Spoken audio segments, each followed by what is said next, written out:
여러분 한 주 동안도 안녕하셨습니까? 오늘은 요한복음 20장과 21장에 나와 있는 부활하신 예수님께서 사람들 앞에 나타나셨던 사건에 대해서 좀 제가 말씀을 나누려고 합니다. 우리가 사도행전을 보면 예수님께서 부활하신 후에 40일 동안 이 땅에 계시면서 하나님 나라에 대해서 말씀을 하셨다라고 되어 있는데 40일 동안 우리 육신을 입고 계셨지만 예전에 부활하시기 전에처럼 40일 동안 24시간 제자들과 함께 늘 있은 것이 아니라 이제는 영광스러운 몸을 입고 나타나셔서 제자들에게도 이렇게 성경에 보니까 몇 번 안 나타나셨더라고요. 나타나셨다가 또 잠깐 있다가 또 사라지시고 또 잠깐 있다가 사라지시고 몇 가지 장면이 기록되어 있습니다. 뭐 다른 복음서에도 있지만 대충 한 너댓 번 이렇게 기록되어 있고요. 특별히 우리 고린도 전서 15장 부활장에는 뭐 500명에게 나타났던 얘기까지 기록되어 있습니다. 그러나 우리 복음서 네 권에는 거의 다 비슷하게 몇 군데 나와 있습니다. 제일 먼저는 알다시피 부활 후 이제 첫 부활하신 그 새벽에 막달라 마리아가 바로 그 무덤에 향유를 바르려고 갔다가 빈 무덤을 발견한 사건, 그리고 또 그 내용이 이제 막달라 마리아에게 예수님께서 제일 먼저 나타나신 장면이 있고요. 그 다음에는 우리 11 제자가 모여 있을 때 예수님께서 나타나셔서 그들이 두려워 떨고 있을 때 나타나셔서 무서워하지 말라고 말씀하시면서 평안하라. 그리고 내가 아버지께서 나를 보낸 것처럼 내가 너희를 세상에 보냈다. 그런 말씀을 하시는 장면이 나오고요. 그때 도마가 없었기 때문에 또 세 번째 장면은 이제 도마가 없을 때가 아니라 이제는 도마가도 있을 때 12 제자가 다 있을 때 나타나셔서 직접 만져보고 네가 믿는 자가 되고 믿지 않는 자가 되지 말라 이렇게 말씀하셔서, 그래서 이제 20장 이야기가 끝나고 21장 이야기는 요한복음에만 있는 독특한 이야기로 굉장히 내용이 길고 뭐 그냥 간단하게 나타나셔서 인사하시고 성령을 받으라 뭐 이렇게 숨을 불어넣으시고 한 그 사건 정도가 아니라 아주 식사도 같이 하시고 긴 이야기를 베드로와 또 제자들 앞에서 함께 하는 장면이 나와 있습니다. 이 요한복음 21장에는 베드로와 그 사도들이 함께 포함해서 총 7명이 함께 이제 고기 잡으러 가는 것입니다. 저는 이 장면이 그 비중이 그 앞부분 거의 반을 차지하고 있고, 또 베드로에게 이제 내가 나를 사랑하느냐 3번 물어보고 내 양을 치라고 하시는 장면이 후반부를 나타나고 있어서 그 고기를 잡는 것을 도와주는 장면, 그리고 이제 베드로에게 나를 사랑하면 내 양을 먹이라고 하는 장면이 이 내용, 이 21장의 핵심이요, 요한복음의 마지막 이제 장이요, 또 부활하신 예수님이 바로 우리와 함께하는 모습을 보여주는 아름다운 아주 구체적인 그림이 아닌가 이렇게 생각합니다. 막달라 마리아에게 나타나신 것이나 또 우리 11 제자에게 나타나신 것이나 또 12 제자에게 나타난 것이나 우리가 그걸 다시 요약한다면 정말 예수님을 사모하고 사랑하는 사람에게 나타난 것이 바로 이제 막달라 마리아이죠. 그 다음에는 예수님의 제자로서 함께 슬퍼하고 괴로워하는 가장 가까웠던 사람들에게 나타나신 것이 11 제자가 나타나신 것이고, 또 다른 사람들 다 보고 믿는데 보지 못해서 못 믿고 있는 도마에게 나타나서 직접 만져보고 믿으라고 하면서 도마가 있을 때 12명에 나타나셨고요. 마지막에는 또 이제 물고기 잡으러 간 우리 7명의 제자들에게 나타난 장면이 마지막입니다. 그래서 일단 뭐 예수님께서 그 베드로와 함께 6명의 제자들과 함께 해서 7명이 여기 이제 디베랴 바다로 물고기 잡으러 간 것에 대해서 책망하거나 뭐 아무 소리 하지 않으셨다는 것입니다. 알다시피 이 장면을 보면은 우리 누가복음에서 나와 있는 장면을 다시 떠오르죠. 거의 똑같습니다. 예수님께서 처음 이제 공생을 시작하시면서 안드레와 베드로, 시몬 베드로, 그리고 요한과 야고보 이 네 어부를 이제 갈릴리 바다에서 이제 만나고 그들을 제자로 부르는 장면인데, 그때도 밤이 맞도록 수고했지만 물고기를 잡지 못했어요. 그러나 내가 말씀에 의지하여 그물을 던지겠습니다. 그래서 이제 베드로가 주여 나는 죄인으로소이다 나를 떠나소서 하는 장면이 이제 누가복음 5장에 자세히 기록되어 있지 않습니까? 그때도 이제 그물이 찢어지도록 고기가 잡혔고 실제로 그물이 찢어졌고 해서 옆에 있는 야고보와 요한이 배를 그 아버지와 함께 불러서 함께 나누는 장면이 거기도 나와 있죠. 근데 거의 똑같게. 그러나 그때는 뭐 4명이 아니라 이번에는 7명이 또 이제는 네, 3년 반 동안 예수님만 따르는 소위 말해서 전적으로 예수님의 제자 사역에 전념하고 제자 훈련하는 데 전념하였고 또 자기 삶의 현장에서 물고기를 잡거나 그런 역할을 하지 못했습니다. 뭐 이 동안에 3년 반 동안 베드로나 다른 제자들이 결혼한 사람들이 많았을 텐데 그 가족들과 생계를 어떻게 유지했는지 도대체 알 수는 없습니다. 전혀 뭐 성경에 힌트가 없고요. 그러나 여전히 그들은 이제 예수님이 죽으시고 부활하셨지만 이제 늘 자기와 함께 있는 거 아니겠습니까? 24시간 예수님 따라다닐 수도 없고 하니까 당연히 해야 될 일을 했습니다. 바로 우리 삶의 현장, 우리가 직장이나 가정이나 뭐 학교나 우리가 삶의 현장에 부활하신 예수님을 함께 한다는 것을 저는 21장에서 우리가 확실히 믿었으면 좋겠다는 생각을 합니다. 예수님이 부활하셨으니까 부활하신 그 몸을 가지고 될 수 있는 대로 오랫동안 될 수 있는 대로 많은 사람에게 자신을 나타내시고 또 자신이 부활했음을 직접 증거해서 도마처럼 믿지 못하는 사람이 전혀 없도록 만져보고라도 믿도록 했으면은 복음을 전하는데 큰 유익이 되지 않았겠습니까? 또 예수님이 이 땅에 뭐 80을 살거나 120세를 살거나 할 필요 없이 영원토록 함께 이 땅에 계실 수도 있으니까. 근데 예수님은 그렇게 하지 않으시고 정확히 40일만 사시다가 그냥 가셨고 그 40일도 올 성경에 보니까 많아야 5번, 6번 정도밖에 나타나지 않았단 말이죠. 그것도 잠깐 나타나 바로 사라지시고 제일 오랫동안 계셨던 장면이 바로 요한복음 21장에 지금 물고기 잡는 이곳에서 함께 식사하시고 이야기를 나누는 장면입니다.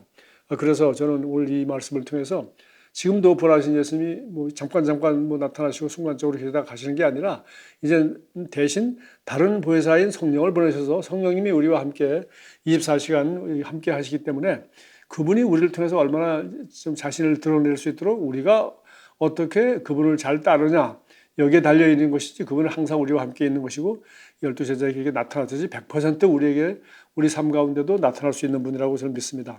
그래서 부활하신 주님은 제일 먼저 우리의 삶의 현장에 함께 하신다 하는 것이 제가 오늘 여러분과 나누고 싶은 첫 번째 말씀입니다. 우리 21장 1절부터 6절까지 보니까 그들은 본래의 직업으로 돌아갔습니다. 물고기 잡으러 돌아갔고 그리고 밤이 새도록 물고기를 잡았지만 잡지 못했습니다. 누가 보고 모장과 똑같습니다.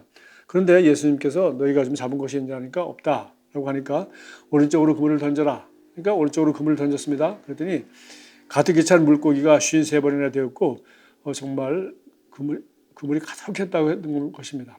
그러니까 큰 물고기가 53마리 뭐 최소한도 30cm, 뭐 40, 50cm는 됐을 텐데 153마리면 엄청나게 많은 것이겠죠. 그래서 아주 가득 채웠습니다.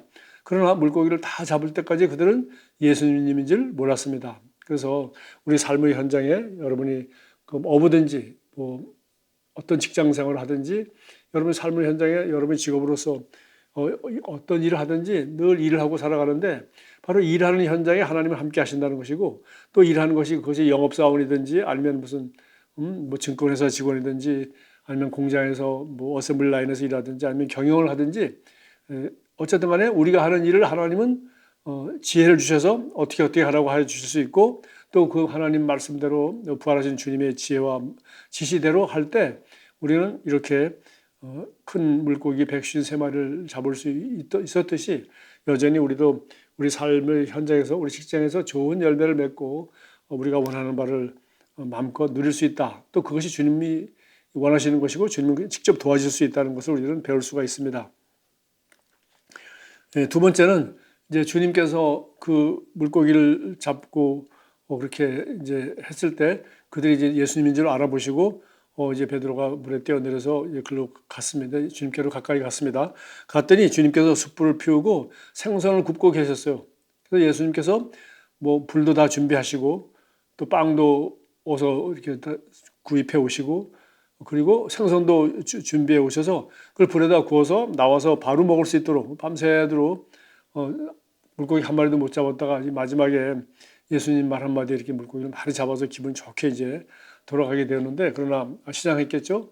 근데 그 아침에 예수님께서는 아무 말 없이 숯불을 피우고 물고기를 이제 구워서 먹으라고 이제 준비하시면서 자, 지금 잡은 것도 좀 가져오너라. 이렇게 해서 그렇죠. 생선은 뭐니 해도 그 당시에 냉장고도 없을 텐데 생선이라는 것은 뭐 우리나라 뭐 오징어도 말리고 뭡니까 뭐 포항 같은 데서 뭐 그런 고등어도 뭐 이렇게 말려서 가지고 뭐 이렇게 먹지 않습니까? 그러나 뭐 냄새도 나고 발효도 시킨다고 하지만 재미없죠. 그러나 제일 좋은 거는 뭐 우리 한국 사람들 뭐 회 좋아하지만 어쨌든 생선은 신선할수록 맛있고 더 좋죠. 그래서 방금 잡은 것도 가져오너라. 그래서 새로 자기가 준비한 것과 함께 베드로와 그 제자들이 잡은 것을 즉석에서 구워가지고서 그야말로 즉석구이를 해가지고서 예수님께서 아침 식사를 이렇게 대접했어요. 그런데 빵도 있었기 때문에 빵과 함께 그 금방 잡은 생선과 함께 예수님이 준 생선과 이 모든 것을 먹었습니다. 근데 예수님도 함께 먹었다는 얘기는 없어요. 그러나 제자들이 다 아침을 먹었습니다. 뭐 예수님도 함께 먹었을 것 같습니다. 그래서 저는 이 장면을 통해서 7절부터 14절까지 자세히 묘사되어 있는데 정말 아니 이거 부활하신 예수님이 해야 될 일이 아니잖아요. 그죠? 어차피 뭐 집에 가서 뭐 아침 늦게라도 뭐 집에 가서 이제 먹어야 될 텐데 예수님은 시장하다고 바닷가에 나타나셔서 불과 생선과 빵을 다 준비해가지고 오셔가지고서 그 7명을 대접하려고 아주 톡톡히 준비를 하셨어요. 그리고 또 새로운 생선까지 해서 그들이 정말 즐겁게 신선한 최고의 아침 식사를 해변에서 할 수 있도록 그렇게 했어요. 제가 화가 나면 제가 성화는 많이 받지만은 그 정말 해변의 아침 식사, 해변에서 주님과 하는 아침 식사 이런 그림을 하나 그렸으면 얼마나 멋있을까 하는 생각을 합니다. 그래서 주님은 이렇게 우리 현장에 삶의 현장에 나타나셔서 부활하신 주님이 함께 하셔서 우리 삶의 현장의 직장에서 좋은 열매를 맺으며 살아갈 수 있도록 하시는 것에 주님은 매우 관심이 많다는 것이고 거기에 함께 하심으로 기적을 베푸신다는 것을 우리는 믿을 수 있고 두 번째는 부활하신 주님의 그 능력과 그 영광을 가지고도 주님은 아주 평범한 일, 아침 식사 준비하는 일. 여러분 요즘 세상에 뭐 식사 준비 뭐 부인이 아침을 잘 준비해서 삼시세끼 대접해서 출근시키는 뭐 그런 젊은 분들은 저는 있겠죠. 나이 들면서 대충 이제 아이들이 자라고 바빠지면서 어떻게 됩니까? 아침은 간단하게 해 먹자 하는 분위기에 대해서 옛날에는 잘 먹지 못했으니까 국에 밥에 뭐 김치에 맨날 먹었지만 이제는 영양 과잉 시대니까 아침을 이렇게 세 끼 잘 챙겨 먹을 이유가 하나도 없으니까 입맛도 안 나고 밤늦게 자고 하다 보니까 사람들이 이제 아침을 아주 간단히 먹습니다. 그래서 뭐 최근에 뭐 또 살찐다고 간헐적 단식까지 유행하고 하는 거 우리가 잘 알지 않습니까? 그러니까 아침 아마 대부분 점심 저녁 그렇게 소위 옛날처럼 밥, 국, 찌개, 뭐 생선, 고기 해서 그렇게 차려 먹는 분은 아주 드물 거고요. 뭐 특별한 사람 아니면 그렇게 안 할 겁니다. 그러나 뭐 이제 육체 노동을 한다거나 이런 분들이 아침을 좀 잘 챙겨 먹고 가겠죠. 그리고 저도 친구들과 요번에 등산을 한번 가다 보니까 아침 뭐 7시까지 와서 막 어디까지 오라고 하니까 뭐 전철 타고 가는데 1시간이 더 걸리고 더 일찍 일어나면 뭐 7시까지 가려면 5시에 일어나야 되고 그러니까 대부분 아침도 못 먹고 나오더라고요. 가다가 왜 휴게소에 내리니까 전부 다 라면을 시켜가지고 먹더라고요. 그렇게 그러니까 우리 아침 그렇게 스스로 간단히 준비해서 먹거나 그렇게 때우지 아침을 그렇게 거창하게 먹지는 않습니다. 그러나 그 당시에 어부들은 육체 노동하는 것이고 힘든 일이었는데 아침을 잘 먹는 게 정상이었죠. 그래서 오늘 이 아침을 함께 예수님께서 준비해서 식사 대접을 잘하는 장면이 7절부터 14절까지 나와 있는 걸 보면서 주님은 우리가 먹고 즐기고 함께 대화하는 그런 모임을 스스로 준비하는 일을 참 기뻐하시고 거기에 부활하신 주님의 그 초능력이 필요한 것도 아니고 뭐 아무것도 아닌데 그 정도니까 하나님은 부활하신 능력, 그야말로 무리를 걸을 수 있고 모든 것을 감당할 수 있는 초자연적인 능력을 가진 부활하신 예수님이 그 몸으로도 너무나도 평범하고 시시하고 누구나 별로 하기 좋아하지 않는 밥하고 설거지하고 준비하고 뭐 생선 다듬어 가지고 구워주는 일이 이거 제일 귀찮은 거 아닙니까? 그리고 이 생선 굽는 일 같은 거 구워서 먹는 건 좋아하지만 그거 나중에 프라이팬 닦고 뭐 이거 골치 아프지 않습니까? 그런데 예수님은 부활하신 몸을 가지고 그 능력을 가지고 예수님이 그것도 무슨 전도하러 나간 것도 아니고 자기들끼리 밤새도록 나가서 이제 고기 잡아서 못 잡고 이제 돌아오고 있는 사람들에게 나타나셔서 고기를 잡게 해주시고 또 이 아침 식사도 해서 잘 준비해서 먹도록 하시는 일에 시간이 얼마나 많이 걸렸겠어요. 주로 하는 일, 고기 잡는 건 말 한마디 던져줌으로 말미암아 그들이 고기를 잡았죠. 그러나 식사 준비하고 먹고 하는 이것은 예수님이 상당히 오래 준비하고 공을 들이신 것이죠. 이렇게 해서 주님은 우리의 아주 육신적인 필요, 육체적인 필요, 지금 당장 필요한 것, 그것이 함께 놀아주는 것인지 위로해주는 말이라든가 아니면 대화를 나눠준다거나 아니면 식사를 준비해 준다거나, 쉽게 얘기해서 우리가 친구나 이웃 사람들이나 가족이나 아니면 생일 맞은 어떤 누구 멤버라든가 이런 사람들을 우리 집에 초청해서 식사 준비해 주고 하는 거, 그 주님이 직접 하실 수 있는 그런 너무 귀하고 복된 섬김이라는 것입니다. 그래서 우리가 먹고 마시고 사람들을 이렇게 대접하고 대화를 하는 일은 예수님이 공생의 기간에도 늘 그랬지만 부활하신 뒤에도 이런 일을 했다는 것은 너무나도 놀라운 일이고 또 그렇습니다. 그래서 정말 저는 이것도 참 귀하게 생각을 하고 보았습니다. 그러면 이제 여기 잘 먹고 또 우리 직장에 나가서 일도 잘하고 이거 주님이 함께 하시고 축복하시고 좋아하신 겁니다. 축복하시고 좋아하시고 그러고 잘하도록 섬겨주셨지 않습니까? 직장에서 일 잘하도록, 그리고 식사 잘하고 이렇게 몸과 이것을 잘 돌보고 건강하도록, 이것도 주님이 하신 일이지만 그럼 잘 먹고 잘 살게 됐으면 그 다음에 할 일이 뭐죠? 그 다음에 할 일이 아니라 우리에게 주님께서 요구하는 것은 여기 나와 있죠. 15절에 주반 먹은 후에 베드로와 되었었지. 식사를 다 마친 다음에, 식사할 때 그런 얘기한 거 아닙니다. 주반 먹은 후에 15절 예수께서 시몬 베드로에게 이르시되, 자 드디어 시몬 베드로에게 말했습니다. 요한의 아들 시몬아, 내가 이 사람들보다 나를 더 사랑하느냐? 여러분 잘 아는, 너무나도 설교 많이 들은 내용이죠. 네, 내가 주님을 사랑하는 줄 주님께서 아시나이다. 근데 내 어린 양을 먹이라고 하셨고요. 요한의 아들 시몬아, 내가 나를 사랑하느냐? 또 물었더니 또 말하기를 주님 그러하나이다. 내가 주님을 사랑하는 줄 주님께서 아시나이다. 이번에 두 번은 내 양을 치라, 돌보고 양육하라 이런 뜻이고요. 세 번째 요한의 아들 시몬아, 내가 나를 사랑하느냐 하시니, 이번엔 세 번째 내가 나를 사랑하느냐 하시니 베드로가 근심하여 이르되, 주님 모든 것을 아시오매 내가 주님을 사랑하는 줄을 주님께서 아시나이다. 그랬더니 주님께서 내 양을 먹이라 라고 하셨어요. 이 대화, 그 7명의 제자 중에서 이제 베드로에게만, 그러니까 사실은 이제 이 장면은 이제 우리에게 우리 먹고 살고 우리 영혼 몸이 이 땅에서 먹고 살고 하는 거 주님이 너무 사랑하시고 축복하십니다. 식사 대접까지 하실 정도로 우리를 섬기시기 원하시고, 또 우리 삶의 현장에서 내가 뭐 주님한테 허락받고 간 것도 아니고 자기 직업이고 자기가 해야 되는 일이고 가족들을 돌봐야 되고 먹고 살아야 되고 자기 직업이기 때문에 자기 기술로서 예수님 만나기 이전에도 그렇고 예수님 만나서 예수님을 따르느라고 못했을 뿐이지, 이제 다시 예수님을 따를 필요가 없으니까, 육신의 예수를 따를 필요가 없으니까 그들은 다시 옛날의 직업으로 돌아가신 거죠. 그런데 거기에 이제 주님이 잠깐 몇 번 나타나신 거 아닙니까? 그래서 이제 세 번째 중요한 것은 이제 주님은 먹고 마시고 일하고 우리가 이 땅에서 살아가는 거 다 축복하신다는 겁니다. 그러나 우리에겐 삶의 다른 목적이 또 하나가 있습니다. 그게 뭡니까? 우리가 주님을 사랑하는 겁니다.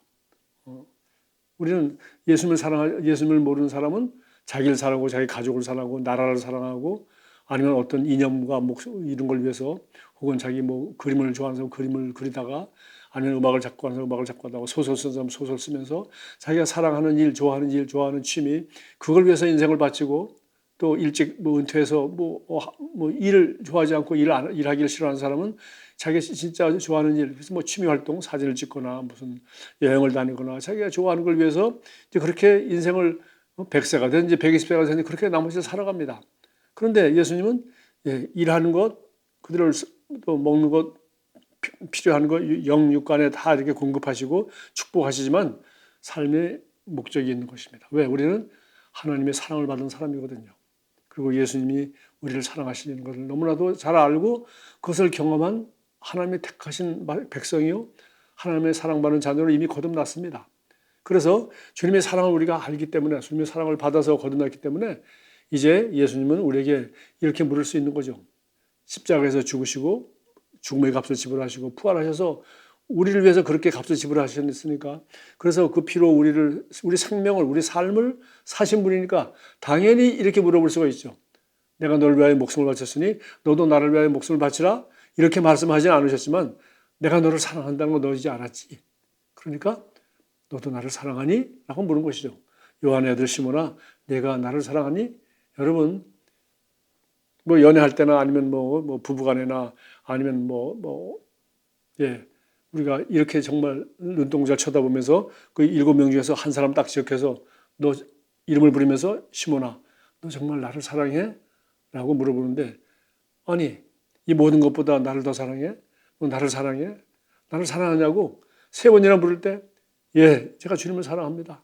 주님을 사랑하는 줄을 주님이 알지 않습니까? 3번씩 물으니까 너무 자기를 믿어주지 않고 내 사랑을 신뢰하지 않는 것 같아서 슬퍼하면서 근심하면서 제가 주님을 사랑합니다 라고 말했다고 여기 기록되어 있습니다. 그래서 이 3번이나 질문한 것은 저는 그냥 뭐 강조도 되긴 하지만은 저는 좀 이렇게 생각해 봤어요. 내 어린 양을 먹여 조금씩 다르지 않습니까? 그래서 어린 양을 먹이려면 어떻게 되죠? 가서 제자 삼으라, 복음을 전파하라. 그러니까 우리가 복음을 전해서 복음 그냥 뭐 길거리 다니면서 전하는 게 아니죠. 복음을 전하려면 우리 주변에 관계를 맺어야 되고 또 가까이 있는 사람, 하나님께서 내 삶에서 내게 복음을 전할 기회를 만들어 주는 사람, 또 그런 사람 그런 기회를 내가 만들어서 결국은 복음을 전하여 그 사람들을 구원하는 것이 어린 양을 갖는 비결입니다. 어린 양을 먹이라 했으니까 어린 양을 가져야지, 낳아야지. 뭐 어디서 어린 양을 구합니까? 우리 목동대라는 건 아니니까. 두 번째는 내 양을 치라. 이것은 너는 가서 침례를 베풀고 내가 너에게 분부한 모든 것을 가르쳐 지키라. 그래서 하나부터 열까지 모든 것을 밥 먹는 법에부터 청소하고 정리하는 것에서부터 형제간에 우애하고 어른들 뭐 공경하고 하는 것부터 우리 어린이가 자라면서 우리 아이들 장성할 때까지 부모가 모든 것을 가르치고 학교에서 가르치고 뭐 책을 읽으면서 또 교양을 넓히고 하지 않습니까? 이와 마찬가지로 가르쳐 지키게 하라. 내 양을 치라는 얘기는 양육하고 보호하고 돌봐주고 뭐 영육간의 모든 것을 가르쳐 지키도록 좋은 제자로 만든다는 것이죠. 마침내 3번째는 내 양을 먹이라. 어린 양이 아니라 그냥 양을 먹이라 해서 이것은 결국은 한마디로 이 3가지를 합쳐서 이 3단계 다 합쳐서 제자를 삼으라. 가서 침례를 베풀고 복음을 전하고 침례를 베풀고 모든 사람을 내가 명한 모든 것을 가르쳐 지키게 해서 제자를 만드는 제자를 만들어라. 뭐 이런 얘기죠. 그렇게 해서 결국은 내가 나를 사랑하냐. 그래서 여기에 대한 대답으로 가서 제자를 삼으라는 얘기로 결론을 내렸습니다. 제가 몇 주 전에 우리 사모님은 복음의 신조라는 과목을 오전에 2시간 가르치고 저는 오후에 목요일 날 예수선교사학교에서 영혼구원이라는 과목을 가르쳤습니다. 그랬더니 우리 코치 이 시간에 코치들이 듣고 저한테 전해준 말이 있어요. 그 우리 학생들이 모르는 어떤 얘기를 하냐면은 정말 사모님한테 복음의 신조에 우리는 의인입니다. 나는 형통할 수밖에 없습니다. 나는 아플 수가 없습니다. 이런 것에 대해서 성경적인 배경을 가지고 사모님이 설명해주고 얘기할 땐 정말 힘이 나고 너무 좋았었대요. 그런데 오후에 목사님께서 영혼 구원에 대한 얘기하면 정말 부담이 되고 스트레스가 된다. 그런 얘기를 해서 제가 하여튼 저도 곰곰이 생각해 봤습니다. 뭐 여러모로 우리 사모님이 잘 가르칠 뿐만 아니라 또 과목도 좋고 또 사모님이 가르치니까 늘 은혜가 되고 힘이 솟고 또 기름 부음이 있었던 것 같습니다. 그러나 나는 영혼 구원이라는 과목을 가르치는데 이제 여러모로 스트레스가 되고 늘 부담이 된다. 뭐 대부분 사람들이 전도에 대해서 얘기하면 그렇게 일단 부담만 갖고 해야 되는 건데 못하고 있다 이런 생각을 늘 하고 빚진 자처럼 그렇게 하는데 사실은 그게 정상이라고 저는 생각합니다. 왜냐하면 바울이 뭐라 그랬어요? 여러분 빚을 지고도 마음에 부담이 없습니까? 여러분 사랑하는 자녀에게 아버지가 빚진 거 보증 쓴 거 그 자녀한테 물려줘가지고 평생 빚 갚도록 자기 재산도 하나 없이 그렇게 살도록 할 부모가 누가 있겠습니까? 그래서 우리는 복음의 빚진 자라고 그랬어요. 아니 이거는 돈으로 갚을 수 있는 것도 아니고 우리 노력으로 갚을 수 있는 것도 아니고 이 복음을 전파받아서 빚을 졌는데 그 복음 누가 이 복음을 전해줬습니까? 복음 사건은 예수님께서 값을 지불하셨으니까 이것은 우리 은혜로 받는 것이고 이건 아무도 그 빚을 갚을 수 있는 사람이 아무도 없습니다. 그러나 이 기쁜 소식을 나에게 전해준 사람, 그 전도한 사람, 내게 복음을 전해주는 그 교회, 우리 앞에서 그 앞서가신 수많은 복음의 증인들 2000년 동안 그런 사람들에게 우리는 빚을 졌습니다. 그렇지 않으면 우리가 어떻게 예수를 믿었어요? 그러니까 우리는 우리 이웃 사람들에게 현 시대에 또 다음 세대에 복음의 빚을 진 거니까 당연하죠. 부담을 가져야죠. 그리고 그 부담은 부담으로 느낄 것이 아니라 주님이 나를 얼마나 사랑하냐. 네가 나를 사랑하냐고 물었잖아요. 사랑하면 일을 하라는 거예요. 그러니까 여러분, 난 복음이 너무 부담스럽고 나는 그냥 뭐 지금 일하기도 바쁜데 나는 영혼 구원에 관심이 없어. 복음 전하는 거 뭐 남들이 이렇게 별로 좋아하지도 않고 얘기해봤자 거절당할 거 하지 말아야지. 그런 생각한다는 얘기는 사실 뭐예요? 주님의 사랑을 모른다는 얘기입니다. 주님의 사랑을 모른다는 얘기는 영접을 했지만 수상한 거예요. 하나님이 세상을 사랑하사 독생자를 주시고 이 사건을 듣고 믿음으로 구원을 받았는데 이런 엄청난 사건과 이 경험이 옛날에는 감격이 있지만 지금은 아무렇지도 않고 부담만 되고 빚진 것처럼 돈 쓸 땐 재미있었고 지금 빚덩어리만 남았다. 그런 것이 된다면 하나님의 사랑은 예수님의 십자가의 죽음은 너무 헛된 것이죠. 그래서 바울이 뭐라 했습니까? 하나님이 은혜를 내가 헛되이 받지 않았다. 너희도 주님의 은혜를 헛되이 받는 자가 되지 마라. 헛되이 받는 자가 뭐예요? 네, 믿고 영접을 하곤 했지만 그 감격도 사라지고 이제 전도가 영혼 구원이 복음 전파가 예수 그리스도의 복음의 기쁜 소식으로 남에게 전해주긴커녕 내게 전하기도 전에 내게 부담만 되고 짐만 되고 빚만 된다. 그건 참 곤란한 것이 아니겠습니까? 종교인이 된 거예요. 그래서 우리는 다시 한번 우리가 하나님의 사랑을 신선하게 느끼고 감사하고 하나님의 사랑을 우리가 받고 살고 있다면 당연히 우리는 어떻게 해요? 복음의 빚진 자로서 이 기쁜 소식을 이웃과 나누려고 꾸준히 의도를 가지고 복음을 전하고 전도하고 제자를 삼으려고 하는 것을 삶의 목적으로 삼는 것이 마땅합니다. 자, 그렇게 하기 위해서는 어떻게 해야 됩니까? 자, 여기 보면은 나를 따르라라는 말이 19절에 나와 있어요. 이 말씀을 하시면 베드로가 어떠한 죽음으로 하나님께 영광을 돌릴 것을 가리키십니다. 이 말씀을 하시고 베드로에게 이르시되 나를 따르라. 이 말씀을 하시고가 뭐냐면은 마지막으로 내 양을 먹이라고 하신 다음에 18절 내가 진실로 진실로 내게 이르노니 그때 따라서 하신 말씀입니다. 내가 젊어서는 스스로 띠뛰고 원하는 곳으로 다녔거니와 늙어서는 내 팔을 벌리리니 남이 내게 띠뛰고 원하지 않는 곳으로 데려가리라. 그래서 이 말씀을 하시면 베드로가 어떠한 죽음으로 하나님께 영광을 돌릴 것을 가리키심이라. 그래서 여기서 이제 예수님은 베드로에게 그가 앞으로 살아갈 삶의 목적과 삶의 내용을 예언해 주셨습니다. 젊어서는 네가 네 맘대로 옷 입고 네가 가고 싶은 대로 가지만 이제 나이가 들어가면 네 팔 벌리고 사람들이 너를 강제로 네가 원하지 않는 곳으로 데려갈 거야. 바로 십자가에서 양팔이 묶여서 죽게 될 것을 예언하신 겁니다. 그래서 너는 이 복음 전하기 위해서 네가 가고 싶은데 마음 놓고 이 로마 제국을 다니면서 마음 놓고 너는 나를 사랑하기 때문에 내 양을 어린 양을 만들고 복음을 전하고 제자를 만들기 위해서 마음 놓고 그렇게 평생 일하다가 마지막에는 너는 이 일 때문에 핍박을 받아서 나처럼 순교하게 될 거야 라고 말했습니다. 그리고 예수님은 베드로에게 뭐 아무 대답도 듣지 아니하시고 나를 따르라. 그럼 어떻게 어떻게 남은 생애를 살까요? 목적은 분명하시고 이렇게 하라고 했으니까 어떻게 합니까? 너는 나를 따르라. 어떻게 하면 따르요? 따른다는 것은 주님이 앞서가시며 또 주님이 하는 일을 함께 하는 삶입니다. 따라간다는 게 뭐예요? 수행한다. 수행한다는 건 여러분 뭐 보셨지 않습니까? 대통령에 가면 대통령 부인이 앞서지 말고 약간 뒤에. 군대에서도 지휘관이 가면은 그 부관이 오른쪽 일보 우편 2보 뒤에 이 정도 약간 오른쪽 뒤에 약간 뒤따라갑니다. 이게 따라가는 겁니다. 한 1보 앞에 간다. 그건 지가 앞서가는 거죠. 그러니까 우리가 주님과 앞서가지 말고 내가 뭐 이거 해야 되겠다 저거 해야 되겠다 내가 정해놓고 주님 축복해 주시옵소서. 그건 자기가 앞서가는 것이고 주님이 그걸 축복해 줘야 될 의무도 없습니다. 왜? 지 맘대로 정해놓고 지 맘대로 가는데 주님 보고 따라오라면 되겠어요? 아니죠. 우리는 주님이 주인이니까 주인이 앞서가시고 우리는 뒤따라가는 겁니다. 근데 여기 부활하시기 전에도 제자들과도 그렇게 하셨지만 부활하신 후에도 부활하신 주님이 앞서가게 하고 주님이 앞서가시며 그리고 주님이 하시는 일을 이제는 부활하신 주님과 함께 부활하신 주님 몸이 없기 때문에 내 몸 안에 살고 계시기 때문에 이제는 나와 함께 동역자가 되어서 주님을 위하여 일하는 것이 아니라 주님과 함께 일하는 자가 되어서 우리는 사는 것을 이걸 가르쳐 예수님은 나를 따르라라는 말로 한마디 했습니다. 그런데 이 얘기를 듣자마자 베드로가 한마디를 했어요. 나를 따르라. 그가 얘기 듣고 20절에서 베드로가 예수께 돌이켜 예수께서 사랑하시는 그 제자가 따르는 것을 보니 자기만 따르는 것이 아니라 옆에도 예수님 따르는 제자가 있어요. 그러니까 바로 요한이죠.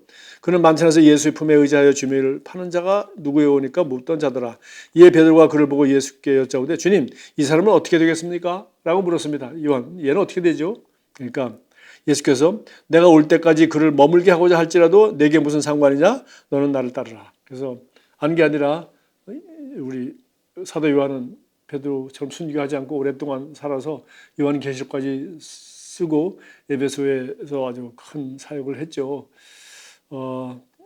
그런데 바로 우리가 주님을 따르는 사람은 주님만 따라가면 됩니다. 다른 사람 옆에 따르는 다른 사람과 비교할 필요가 전혀 없어요. 그래서 우리가 하루씩 주님과 동행하면서 다른 사람의 사역, 다른 사람은 저렇게 큰일을 하는데 다른 사람은 저렇게 하는데 전혀 비교하지 마시고 우리 각 사람은 독특하고 각 사람에게 주님은 오늘 베드로에게 또 시몬 베드로에게 직접 물었고 시몬 베드로에게 명령하셨고 시몬 베드로에게 날 따라오라고 했으니까 우리 각 사람이 주님과 교제하면서 그분을 본받고 그분을 따르고 그분이 시키는 일을 하면 됩니다. 그래서 제가 결국 마지막 주님을 따른다는 일은 두 가지로 열매가 나타날 수밖에 없는데 하나는 하루씩 지금 여기서 주님과 동행하며 따라가는 것입니다. 주님이 하시는 일을 주님이 하시는 그 일을 나도 주님과 함께 하는 겁니다. 주님이 하라고 하신 그 일을 주님과 함께 함으로 말미암아 하나님의 나라를 이루어가는 일입니다. 그래서 뜻이 하늘에서 이루어진 것 같이 땅에서 이루어지기를 원합니다. 그래서 이 말은 바로 뜻을 땅 위에서 누가 이루죠? 나를 통하여 하나님이 이루시죠. 그러니까 우리가 하나님께 기도하면서 아버지의 뜻을 구하고 또 주님과 함께 그 일을 이 땅 위에서 이루기 위해서 우리는 함께 일하는 거죠. 두 번째는 주님을 본받는 것입니다. 주님을 따라간다는 것은 뭐 걸음만 뒤따라가는 것이 아니라 그분과 함께 있으면서 그분이 사랑, 그분이 태도, 그분이 섬기는 법, 그분의 모든 방법, 그분이 어떻게 사랑하는지 이런 것들을 잘 보고 배워서 나도 주님을 닮는 사람이 되어서 우리 주기도문 첫 번째 나온 것과 똑같죠.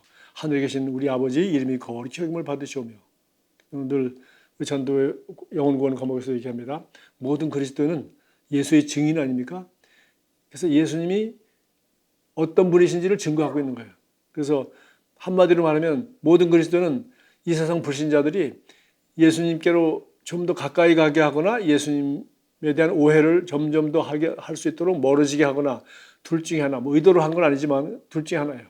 물론 우리가 더 적극적으로 예수 믿는 것이 얼마나 좋은 것인지, 예수님이 얼마나 좋은 분인지 소개하고 예수 믿었더니 내게 얼마나 좋은 일이 일어났는지 우리가 선전하는 자가 되어야 마땅하지만 그 정도 못하더라도 최소한도 아버지 이름이 더러움을 받지는 않도록 목사가 그럴 수 있냐, 성도가 그럴 수 있냐, 집사가 그럴 수 있느냐, 그 사람들이 교회 다니는데 그런데 그 모양이야 라고 아니면 뭐 그 장로한테 내가 사기당해서 뭐 등등 해가지고 이 세상에 믿지 않는 사람들이 그리스도인으로 받은 수많은 상처 그리고 세상에 못된 짓하고 공개적으로 못된 짓 하는 것을 비난받는 수많은 사람들도 알고 보니까 뭐 무슨 일을 하는 직업군 뭐뭐 하는 사람들 하면은 기독교인이든 뭐든지 관계없이 다 똑같이 못된 짓을 한다 이거죠. 집단 이익을 위해서 이기주의에 위해서 거기서 바른 소리 진리 소리 바른 소리 단 한마디도 못하고 다른 사람과 함께 공동으로 양심에 거슬리는 일을 하는 일들 이런 걸 통해서 사람들은 그리스도인이 빛의 역할도 소금의 역할도 하나도 못해내. 그러죠. 대한민국의 20-30%가 기독교인인데 왜 나라가 이러냐. 국회의원들 중에서 뭐 20-30%가 그리스도인이라면서 야당도 그렇고 뭐 여당도 그렇다면서 우리는 누가 그리스도인인지 도대체 냄새도 맡을 수 없습니다. 왜? 그 당 사람들 하면 똑같이 그 당 똑같은 생각을 하고 있고요. 그 당 사람들 하면 똑같이 그 짓을 하니까요. 그래서 결국은 주님을 닮지 못한다면 우리는 아버지 이름이 거룩히 여김을 받는 것이 아니라 반대가 되죠.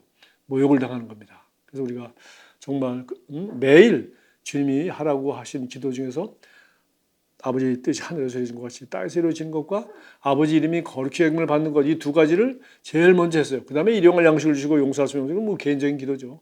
그래서 저는 오늘 부활하신 주님이 참 부활한 몸을 가지고 시간과 공간의 제약을 받으시고 엄청나게 많은 일을 할 수 있고 엄청나게 많은 사람들에게 동시에도 나타날 수 있고 다양한 순간순간 나타날 수 있었는데 그렇게 하지 아니하시고 자기를 가장 사모하고 자기를 보고 싶어하고 또 준비해가지고 그 한밤 새벽에 그 기름을 준비했다가 찾아왔던 막달라 마리아에게 나타나시고 두려워 떨며 공포에 떨고 있는 제자들에게 나타나시고, 또 믿지 못해서 괴로워하는 도마가 있을 때 나타나시고, 또 오늘은 보니까 옛날의 직업으로 다시 돌아가서 옛날의 일상으로 돌아와서 고기 잡고 있는 그들에게 밤새도록 수고했지만 고기를 잡지 못했을 때 그 새벽에 나타나셔서 그냥 고기 많이 잡을 수 있도록 그물을 던지도록 지혜를 주셨을 뿐만 아니라 그들을 위해서 준비를 철저하게 해오셔서 불을 피워서 바닷가에서 빵을 구워주시고 고기를 이렇게 구워주시는 장면, 그리고 그 자리에서 1대1로 내가 사랑하냐고 나를 사랑하냐고 물으시고 나를 사랑한다고 하니까 내 어린 양을 먹이라, 내 양을 치라, 내 양을 먹이라. 그래서 우리는 주님을 사랑을 날마다 확인하고 날마다 그것을 느끼고 감격하면서 그 감격을 바탕으로, 그 능력을 바탕으로 우리는 영혼을 구원하고 제자를 삼고 복음을 전하는 일에 우리 삶을 바치는 것이 마땅합니다. 그거 하라고 이렇게 직장도 축복해 주시고, 그거 하라고 우리 먹고 자고 하는 거, 부활하신 주님이 불 피워서 생선 구워주듯이 우리에게 모든 먹고 필요한 것들을 다 공급해 주신 겁니다. 뭐 하라고요? 주님을 사랑을 받고 그 사랑을 이해하고 감사하고 감격하는 것만큼 주님이 원하는 일, 주님이 누구를 사랑하시고 주님이 누구를 구원하시고 그 구원하시기 위해 어떤 값을 지불하셨고 또 구원의 기쁜 소식은 어떻게 전파되어야 마땅합니까? 그래서 네가 나를 사랑하면 내 양을 먹이라. 그리고 이 일은 여전히 주님을 따르는 일입니다. 육신으로 계실 때도 따랐고 부활하신 후에도 따르는 일이에요. 그래서 그분을 본받고 그분이 하시는 일을 주님과 함께, 그분은 손이 없지 않습니까? 이제 내 손으로 해야 되고, 그분은 입이 없고 내 입으로 말해야 되고, 그분은 나의 가슴을 통해서 사랑을 나누고 섬길 수 있는 도구를 가지고 계실 뿐이죠.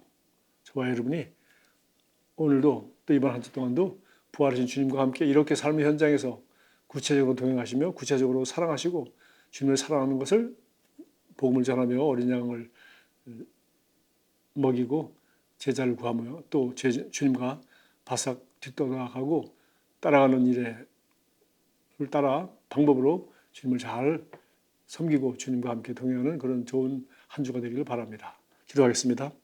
주님 감사합니다. 주님이 부활하셔서 시간과 공간을 제한받지 않으시는 그런 몸으로도 오직 자기를 사모하고 사랑하는 몇몇 제자에게만 나타나셨을 뿐만 아니라 오늘은 옛날의 직업으로 돌아가서 물고기 잡으러 간 7 제자에게 나타나셔서 그들에게 고기를 잘 잡을 수 있도록 도와주시고 그들이 또 수고했다고 아침 식사를 직접 마련해 준비해 주시며 식사를 다 한 다음에 잘 먹고 잘 사는 것이 우리 인생의 전부가 아니라 네가 나를 사랑한다면 내 어린 양을 먹이고 내 양을 치고 내 양을 먹이는 이 귀하고 복된 일에 너의 삶을 드리는 것이 마땅하지 않냐라고 물으시고 베드로로 하여금 자기를 따름으로 부활하신 주님과 동행함으로 말미암아 주님과 함께 이 땅 위에서 영혼을 구원하고 제자를 만드는 일, 하나님 왕국을 확장하는 일에 아름답게 생애를 드릴 수 있고 목숨까지 베드로처럼 버릴 수 있는 그런 복된 삶을 살라고 하신 주님을 감사드립니다.